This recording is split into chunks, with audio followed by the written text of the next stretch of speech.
Bienvenidos a Terapia Liberal, episodio número 4, 3 de enero de 2020.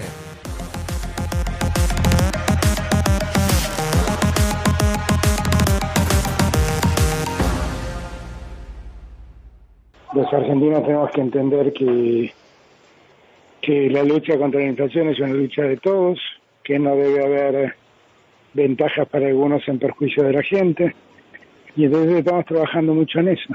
Me refiero a que uno de los grandes problemas que tiene la inflación en Argentina es eso que llamamos, o los economistas llaman la inflación autoconstruida, que es una inflación que en verdad no existe, pero algunos para prevenirse, para precaverse, aumentan los precios. Ante la duda, aumentan los precios. Y ese aumento de precios lo pagamos todos. Y eso es realmente insoportable. Es algo que no puede admitirse. Y la verdad es que ese problema lo vemos mucho. Lo vemos a veces en los medicamentos, lo vemos a veces en los alimentos, que es mucho más grave aún. Lo vemos mucho en los supermercados. Y eso es intolerable con la lógica, porque la realidad es que el que pierde ahí es el ciudadano común, que además no tiene mucha defensa. Entonces eso es algo que tenemos que trabajar en conjunto. Yo no lo digo esto en tono de reproche o de buscar culpables. Es lamentablemente un método que en Argentina funciona y es muy nocivo, pero muy nocivo. Y contra eso hay que pelear, obviamente. Porque esa es una ganancia innecesaria que alguien está tomando por las dudas. Pero no hubo condiciones efectivamente en los últimos meses para que subieran los precios por cómo se disparó el dólar. Esas condiciones solo valdrían para aquel que tiene insumos en dólares. Pero al productor de leche no tiene nada de insumos en dólares. O el productor de alimentos no tiene nada de insumos en dólares, porque se produce todo en Argentina. Entonces la verdad es que el precio del dólar tiene una relativa importancia. Si vos me decís que eso influye en el precio de los autos, que 2/3 partes de un auto se importan, eso lo puedo entender. Pero eso no tiene sentido en productos que no demandan dólares. Yo vuelvo a repetir, esto que estoy haciendo ahora es más una tarea de docencia que un reproche, porque es algo que no es que ocurre ahora, ocurre hace años en Argentina. Argentina es un país con un historial inflacionario tremendo y que cuando la inflación asoma viene algo parecido al síndrome del alcohólico recuperado, empiezan a remarcar precios por las dudas, solo por las dudas, y eso es un gran problema. Es un gran problema porque además tampoco son las grandes cadenas de supermercados, son todos, a veces lo hace el pequeño comerciante. Lo hacen todos, porque todos deben ser el tonto que pagó los platos rotos. Ahora, ¿el Estado qué medida puede tomar para que esto no ocurra? ¿O qué medida va a tomar? Nosotros tenemos que controlar eso. Obviamente que hay que controlarlo, y hay medidas, y el Estado tiene recursos para hacerlo. No se trata de andar fijando precios. Se trata de ver que las ganancias y las utilidades sean razonables. En Argentina también hay ganancias extraordinarias que en el mundo no se reconocen. Pero eso sería revisarle las ganancias a los grandes productores. Ver simplemente cómo son los costos, lo que hace todo el mundo, ver exactamente cómo son los costos y buscar que a partir de los costos la ganancia que se obtenga es una ganancia razonable. Claro, pero ¿con qué metodología? En una sociedad dada, digo yo, esto también lo entiendo, ¿no? La ganancia que por ahí se obtiene en una economía estable no es igual que la ganancia que se obtiene en una economía alterada por la inflación. Pero hay mil formas, hay mil formas y hay mil herramientas que el Estado no ha usado todo este tiempo. Bueno, ahí escuchaban al presidente de la Nación, Alberto Fernández, que es el político de turno al que le toca explicar lo inexplicable. O, para decirlo de otra forma, es al que le toca engañar a la opinión pública, como en su momento le tocó a Mauricio Macri, como le tocó a Cristina Kirchner, a Néstor Kirchner, Fernando de la Rúa, y etcétera, etcétera. Para ser claros, el eje sobre el cual voy a analizar esta cuestión de las declaraciones de Alberto Fernández es siempre el mismo. el eje es que se está señalando un montón de responsables o causantes o motivos o razones para el espiral inflacionario que tiene la Argentina hace ya 18 años, dicho sea de paso, y no se está mencionando en ningún momento el verdadero responsable, que es quien fija la política monetaria. La inflación es un fenómeno monetario, ya lo hemos explicado en otro podcast, un podcast anterior. La inflación es un fenómeno monetario.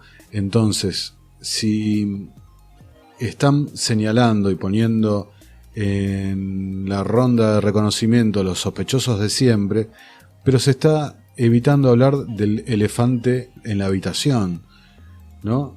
El elefante en la habitación es ni más ni menos que la inflación es el alza general de los precios. Entonces, si existe un alza general, es porque lo que se está depreciando es el poder adquisitivo, el valor de la moneda. ¿Y por qué se deprecia el valor, el poder adquisitivo de la moneda? Se deprecia por un exceso en la oferta o una caída en la demanda de esa moneda. Entonces, para que quede claro, la política monetaria la maneja el gobierno, el poder ejecutivo de turno. Entre paréntesis, cosa que no debería ser la política monetaria independiente de los poderes de turno. Ya hemos dicho que es algo tan delicado que no se debería dejar en manos de los políticos, pero la realidad es que prácticamente en ningún país del mundo la política monetaria es 100% independiente, y menos en Argentina, donde no se disimula ni un poco, a tal punto que nunca, jamás, un presidente del Banco Central completó su mandato. Ahora, si el gobierno es el que controla la política monetaria, o sea, es el que controla la oferta del dinero, expandiéndolo o contrayéndolo, queda más que claro que el principal responsable por la inflación, o sea, la alza generalizada de los precios, visto desde otro punto de vista, la continua depreciación del valor de la moneda, es directamente responsabilidad de este organismo llamado Banco Central. Entonces, cuando el presidente dice que la inflación es una lucha de todos y que no quiere dar ventajas a uno en perjuicio de otros, si partimos del eje que estamos analizando, que la política monetaria la dirige el gobierno, claramente surge una primera reflexión, que hay beneficiados en este espiral inflacionario, y el primer beneficiado es el que emite la moneda. ¿Por qué? Porque la inflación no es algo que se traduce con apenas dan un clic a la emisión monetaria y crean dinero de la nada, se traslada directamente a los precios, sino que se van formando ante la evidencia de la pérdida del valor del dinero. No es un proceso automático.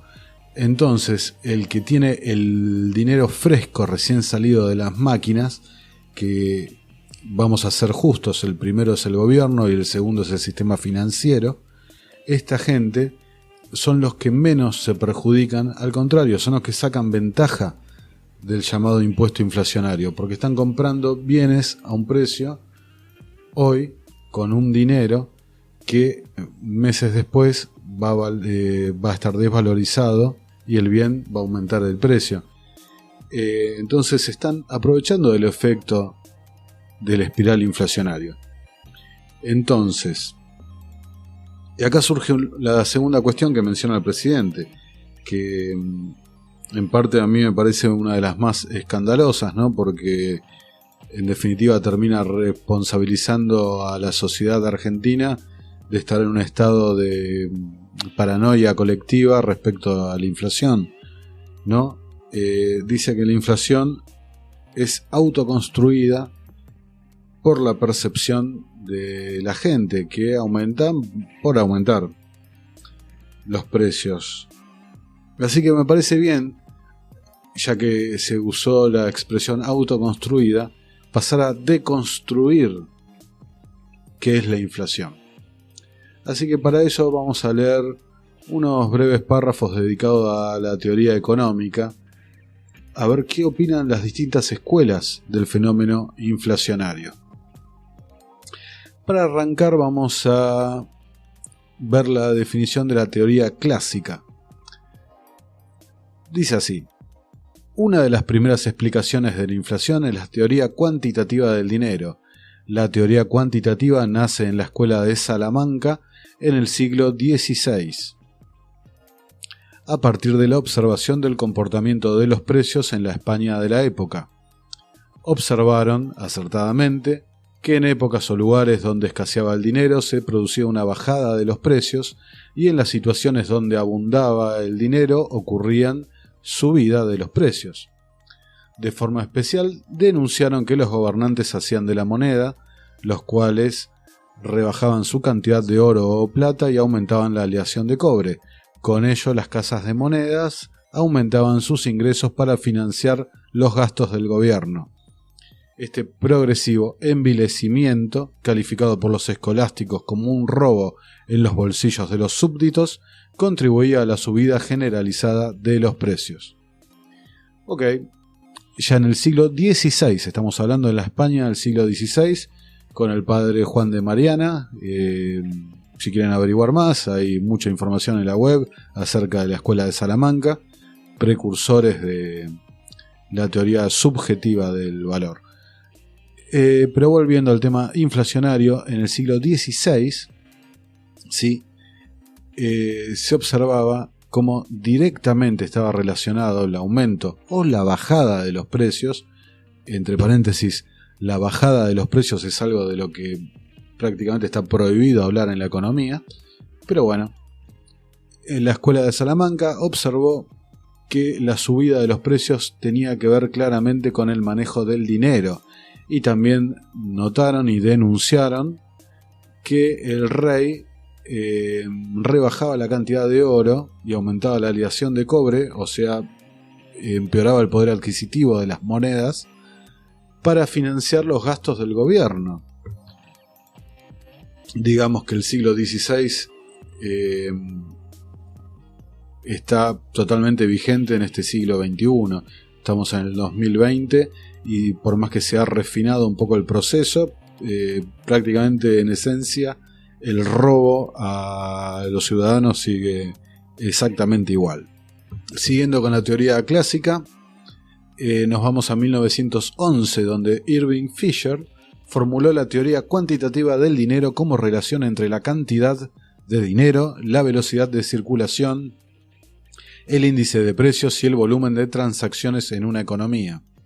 En esta teoría, la inflación queda directamente relacionada con los aumentos de la cantidad de dinero o aumento de la velocidad de circulación del mismo.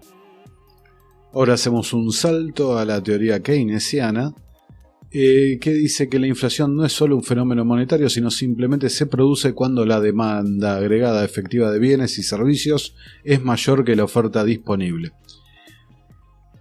En este sentido, Keynes señala que la demanda de dinero es inestable, depende del ciclo económico y de la expectativa de ganancia futura que pueda tener un agente.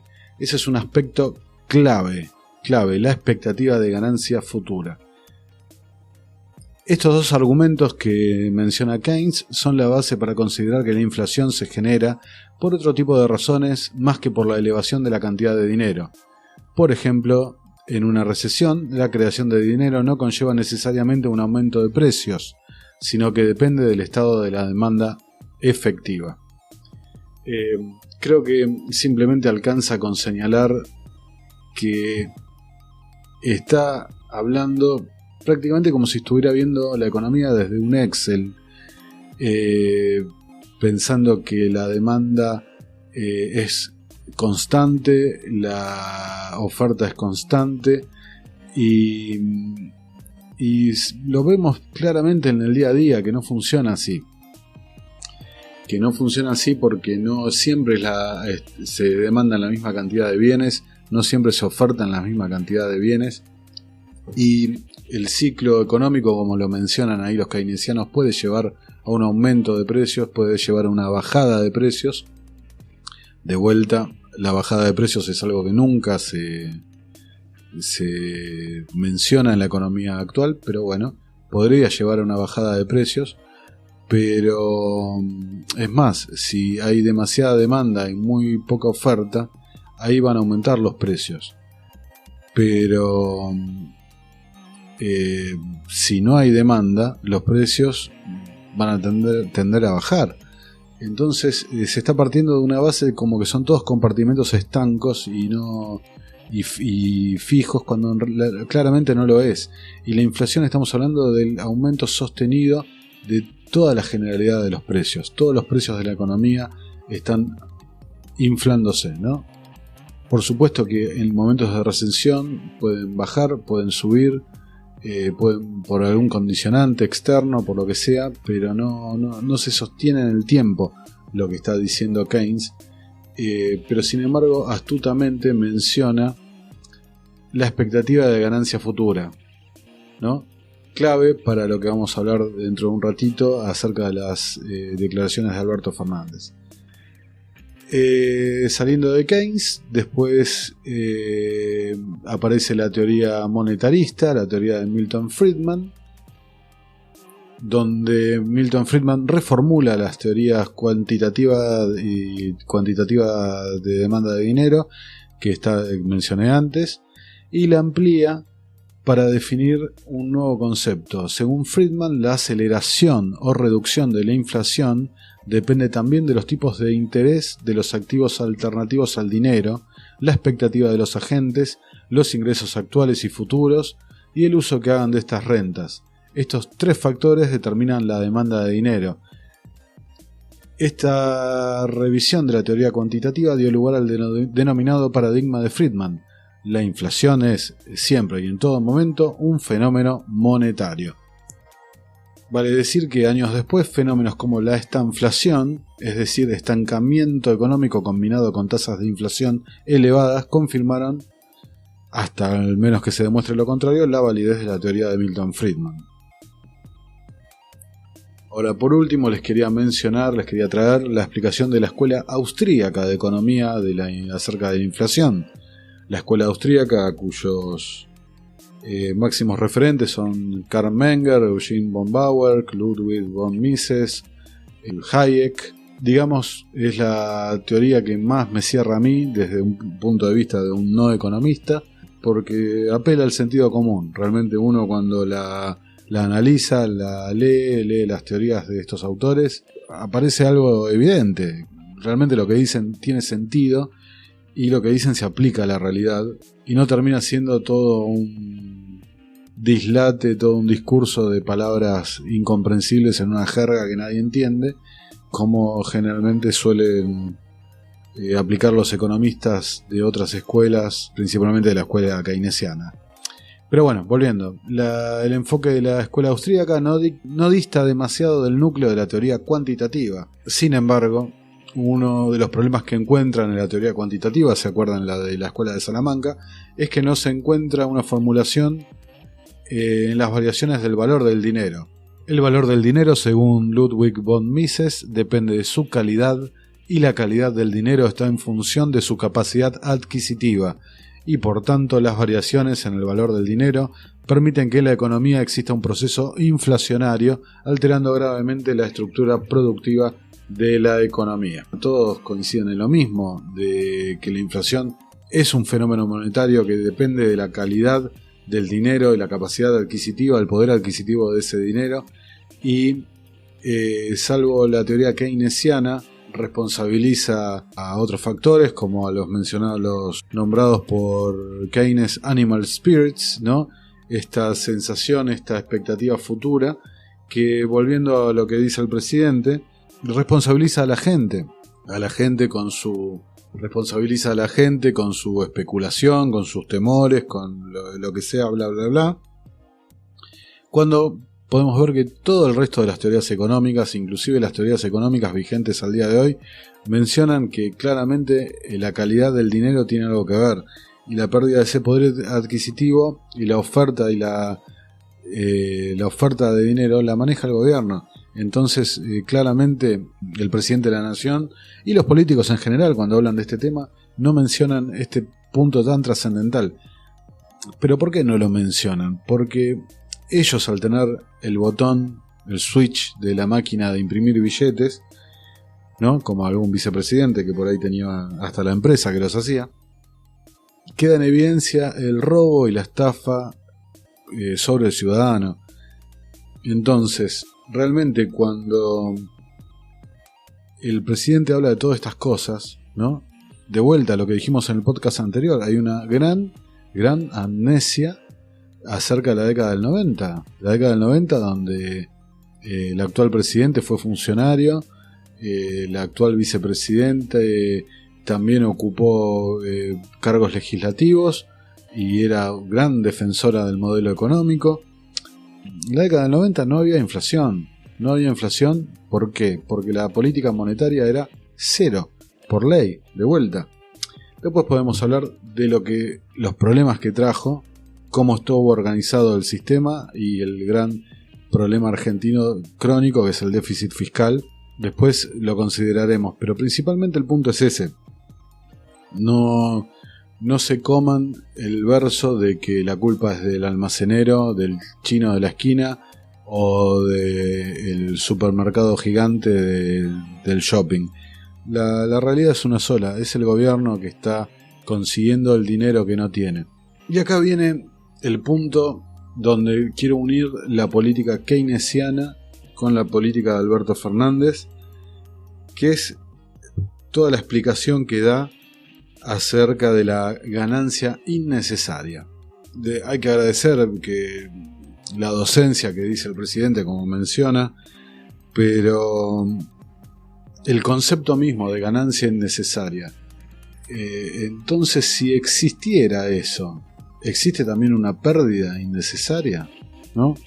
Siempre se habla de lo mismo, de ganancia innecesaria, porque los que están ganando de más son los que están perjudicando a todos, porque son los que están generando inflación y los que se están haciendo perder.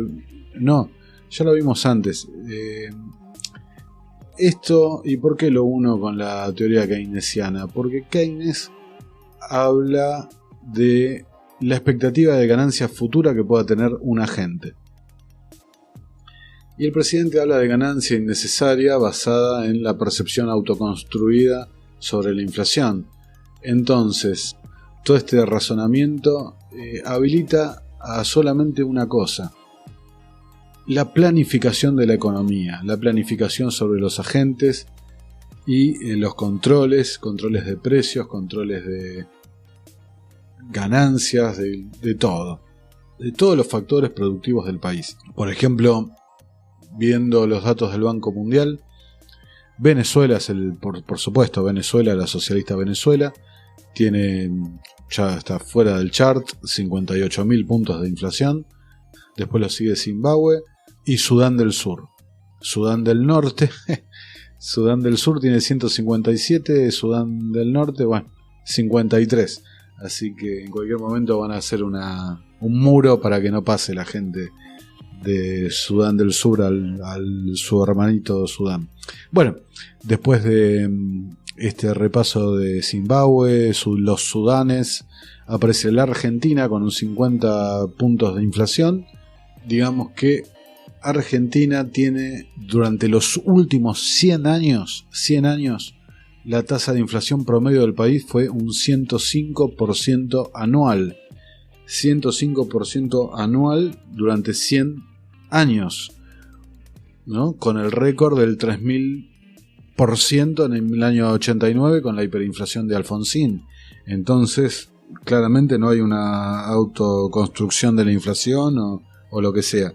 Y la realidad es esa, que la gente necesita protegerse. El empresario que está vendiendo un producto no sabe si lo va a poder reponer, no sabe cuál es el precio de mañana, no sabe. Se dan situaciones ridículas, ¿no? Uno fue esta semana al supermercado y el repuesto sale más que el envase de vidrio original. Entonces, ¿cómo puede ser? Se empiezan a dar estas distorsiones en los precios por este proceso y lógicamente la gente, porque la economía se basa en calcular, en prever el futuro o tratar de imaginar cuál va a ser el futuro de una inversión.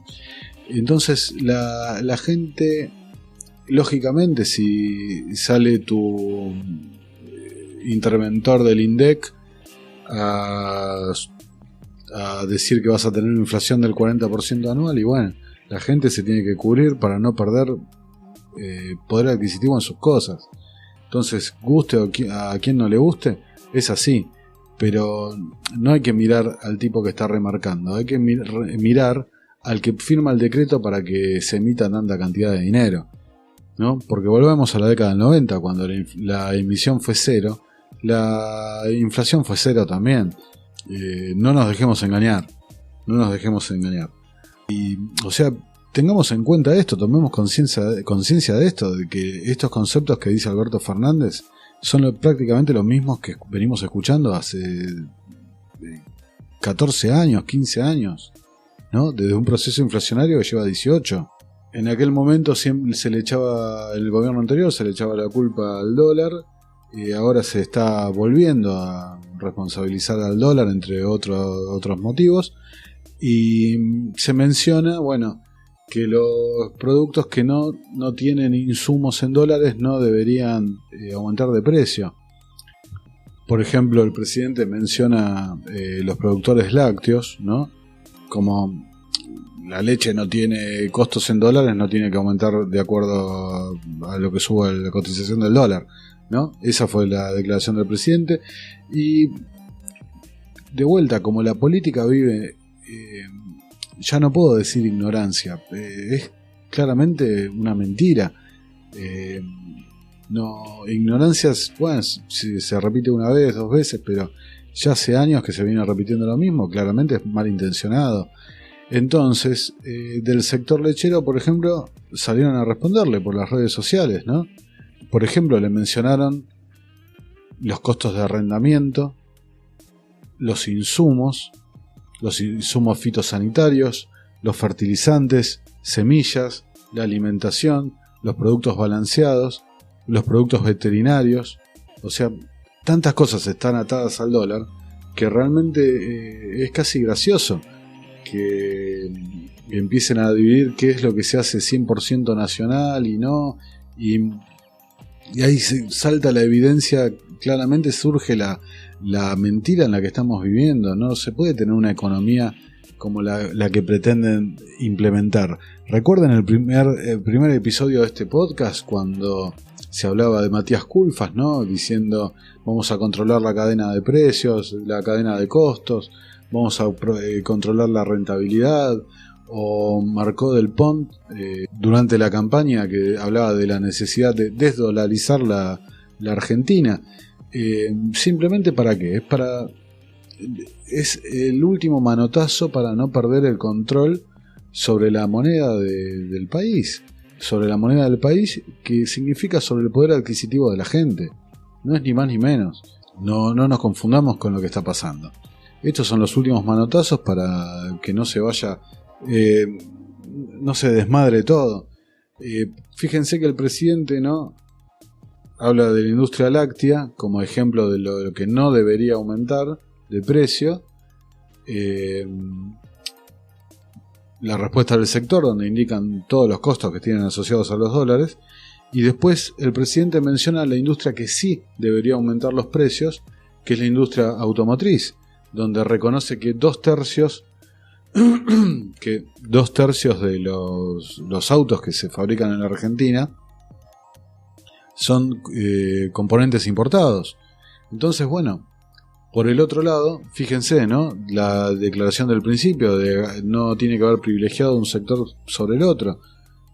La industria lechera no debería aumentar, pero la industria lechera está llena de partes de sus costos en dólares.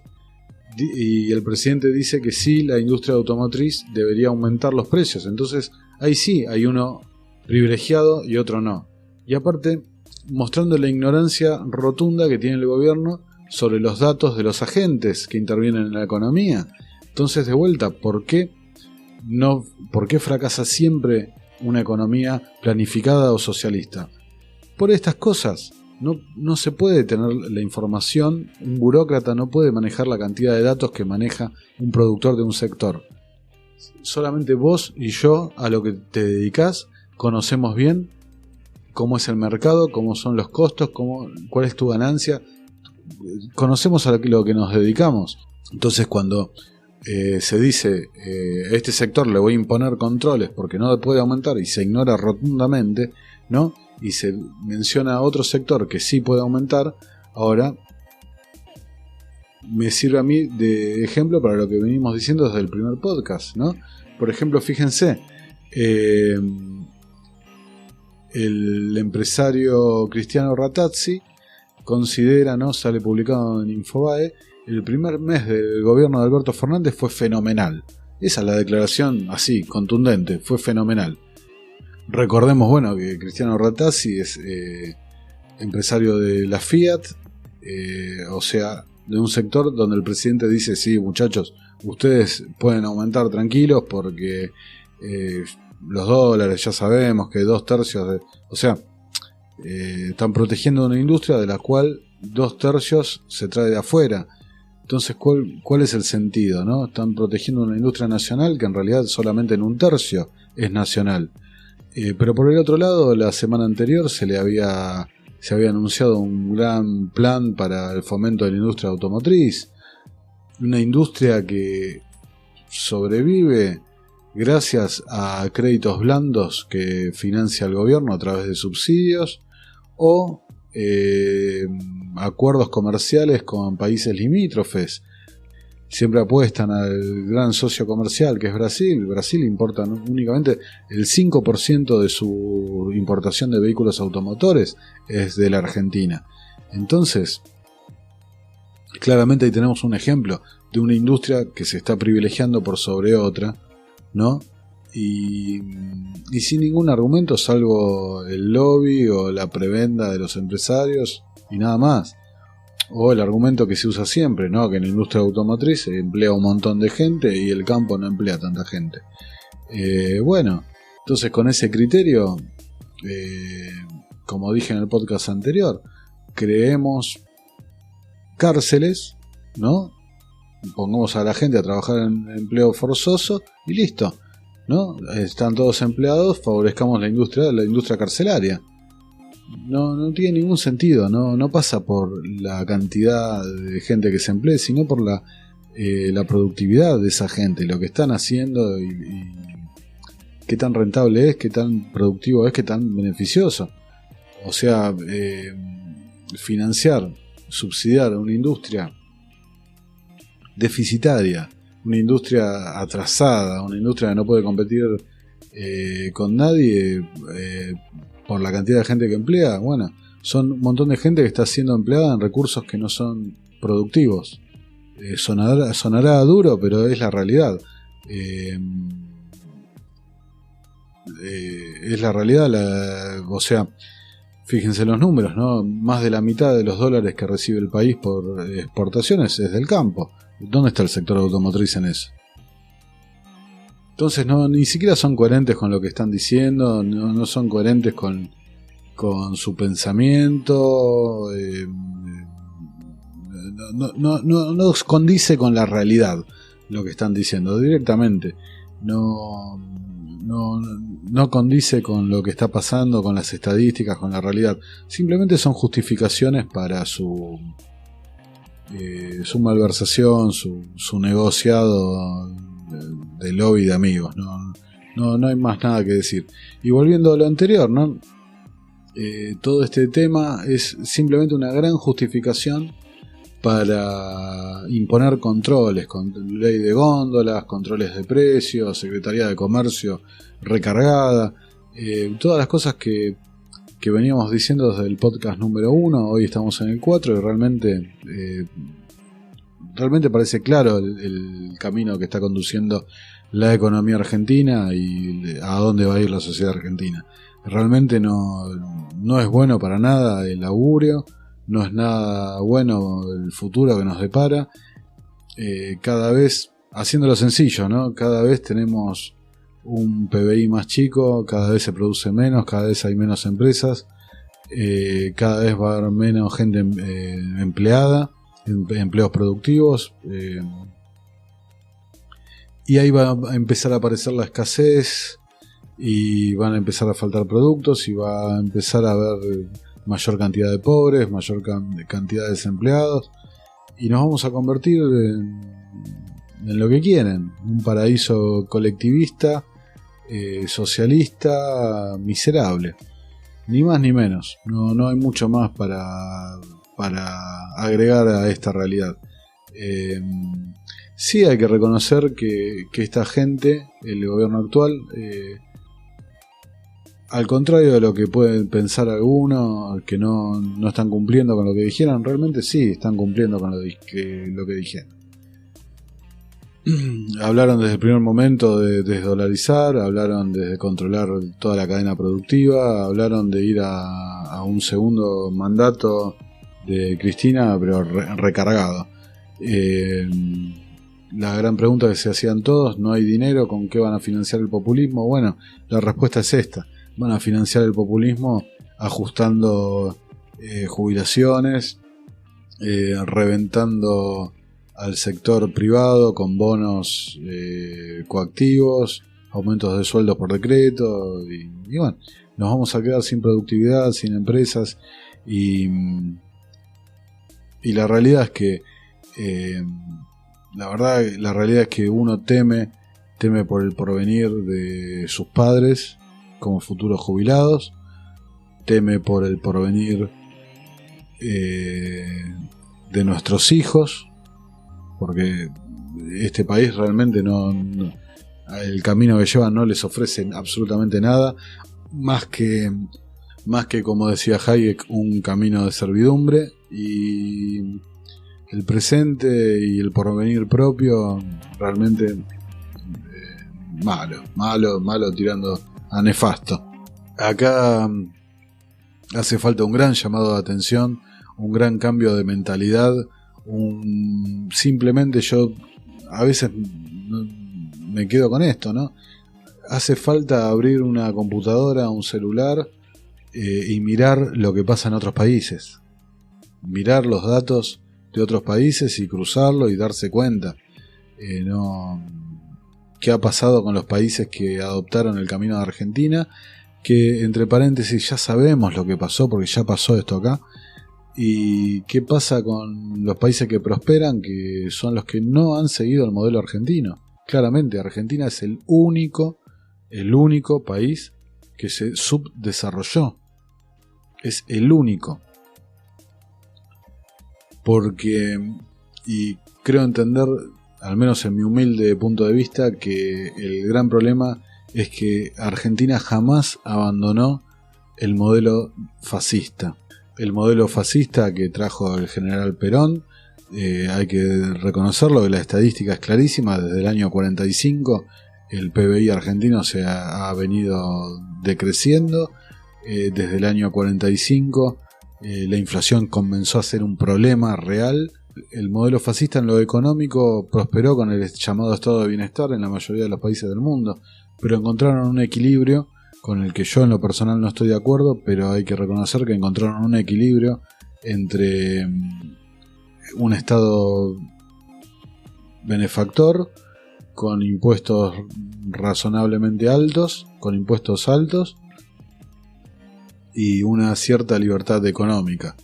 No es mi ideal para nada, no comparto, pero hay que reconocer que el mundo ha encontrado esa fórmula, y por ahora, hasta la próxima crisis, que ya adelantamos en otro capítulo por qué va a ser, les ha funcionado. Mientras tanto, acá en Argentina, la mentalidad socialista fascista ha pegado y realmente se ha convertido en un problema cultural, donde la gente piensa que estas falacias que repiten a ton y son correctas, cuando claramente no lo son. Para terminar, les quiero compartir el tema de Emiliano Sordi. Emiliano Sordi, para el que no lo sabe, a esta altura de la semana Es un luchador de artes marciales mixtas que ganó un título, ganó $1 millón y tuvo un divertido cruce por Twitter con Manuel Adorni. Manuel Adorni, para mí, quizás el mejor tuitero liberal. Y todo esto arrancó así. Adorni tuitea lo siguiente: Emiliano Sordi se consagró campeón de las MMA, ganó $1 millón. El Estado se lo especificará a 60, por lo que va a cobrar 60 millones de pesos. De eso pagará 21 millones en impuestos. Con lo que le queda va a recomprar dólares al dólar blue a 80. Entonces del millón le van a quedar 487.500 dólares. Entonces la conclusión es que el Estado le dio la mejor paliza. Y el cordobés Sordi le contesta: me extraña, Manuel, veo todos tus videos y conferencias, no voy a ser tan boludo de llevar $1 para la Argentina. Todo esto causó un revuelo bárbaro. De vuelta al nivel cultural de la Argentina, donde importa lo que hace una persona que ganó plata. O sea, ¿qué le importa a la Argentina lo que va a hacer Emiliano Sordi con su dinero? En todo caso, si alguien siente algún orgullo porque un argentino ganó una competencia, bueno, está bien, qué sé yo. Pero realmente que sea un tema de debate lo que va a hacer un deportista con la plata que ganó, la verdad. Y aparte el descaro de la gente estar opinando qué es lo que debería hacer con esa plata, no solo traerla acá, sino que donarla, que esto y lo otro. O sea, gente, como dijo bien Emiliano, ahora voy a poner el audio, gente que no se levantó nunca a las 6 de la mañana para entrenar, ni recibió knockouts, ni una paliza tremenda día a día, ¿no? Entonces, bueno, de vuelta, qué fácil es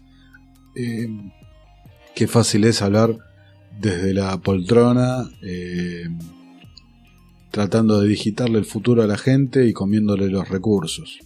Hablan de socialismo con lo ajeno, así es súper fácil, a mí también. Dame 10 palos verdes y te los reparto entre un montón de gente y no me va a doler en lo más mínimo, porque no es mío, no me puedo sufrir. Que la justicia social en realidad es un robo a los que producen un poquito más. Ajá. Entonces, me parece que lo que tendríamos que trabajar, todos estos que luchan por la igualdad, es que luchen por una igualdad real, no para sacar al que gana un poquito más, para darle al que no hace nada. Los que están en contra es bien fácil. Se pueden poner a entrenar MMA, entrenan, ganan el millón y lo reparten entero en Argentina. O si no, sin ser un campeón mundial como el tuyo, abren sus ahorros y hacen lo que quieran, por ejemplo. Exacto. Lo público es todo mentira porque lo pagamos igual. Eso arranca por ahí. Nada es regalo. Nada es gratis. Fueron regalos. Nada es gratis. El sistema más solidario a mí de pagarme mis enfermedades, mis estudios y mis cosas y no darle la plata a una persona que la verdad no conozco. Yo tenía pensado hasta hace un tiempo atrás poner un feedlot en Argentina. Los números daban hasta ahí un poquito y ahora lo volví a hacer. Y el agrónomo, el veterinario y todo el grupo que lo íbamos a hacer me dijeron: mirá, vas a renegar, no lo hagas. Yo no iba a salvar la Argentina, ni mucho menos, pero le iba a darle trabajo por menos a 10 personas. Nunca recibí apoyo ni del Estado, nunca tuve un sponsor.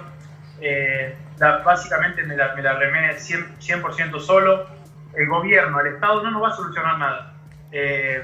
Creo que tenemos que empezar entre nosotros, a darnos una mano entre nosotros. Yo estoy dispuesto a través del deporte, que es lo único que puedo ayudar, a ayudar a los chicos, a los que vienen abajo. No hace falta que sean de un origen humilde. Si algún chico rico tiene el sueño de ser peleador, yo estoy 100% dispuesto a ayudarlo gratuitamente. Bueno, este chico Emiliano Sordi realmente entendió todo. Entendió todo, y ¿saben por qué entendió todo? Porque Emiliano Sordi trabajó, se esforzó, se arriesgó, se la jugó y le terminó saliendo bien. Entonces, como le fue bien, con el fruto de su propiedad, el fruto de su trabajo, él puede hacer lo que se le cante. Y realmente entendió todo, porque entendió quién es el verdadero enemigo de la sociedad.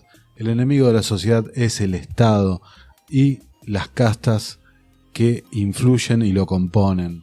el gobierno no es el Salvador, no es el Mesías, no es quien va a traer la igualdad y vamos a agarrarnos de la mano y bailar en un jardín del Edén. Eso no existe. La única igualdad que quieren es sacarle a uno para darle a otro, quedándose en el medio con un vuelto. Porque para obtener la igualdad, no la igualdad que ellos buscan, que es la igualdad material, no hay otra manera de lograrlo sino mediante la violencia, mediante la coacción, porque implica necesariamente quitarle a alguien para darle a otro. Y en definitiva, Emiliano, que reside en los Estados Unidos, también está siendo robado por otro estado, pero por un estado que le permite desarrollarse y que le garantiza que va a vivir seguro, que va a haber igualdad frente a la ley y, por sobre todas las cosas, le garantiza el respeto por el fruto de su trabajo y su propiedad privada. Y por eso, la inversión que él iba a hacer acá, la va a hacer en otro país. Todas las cosas que en la Argentina no se pueden obtener. Así que bueno, los dejo hasta la semana que viene. Un fuerte abrazo a todos.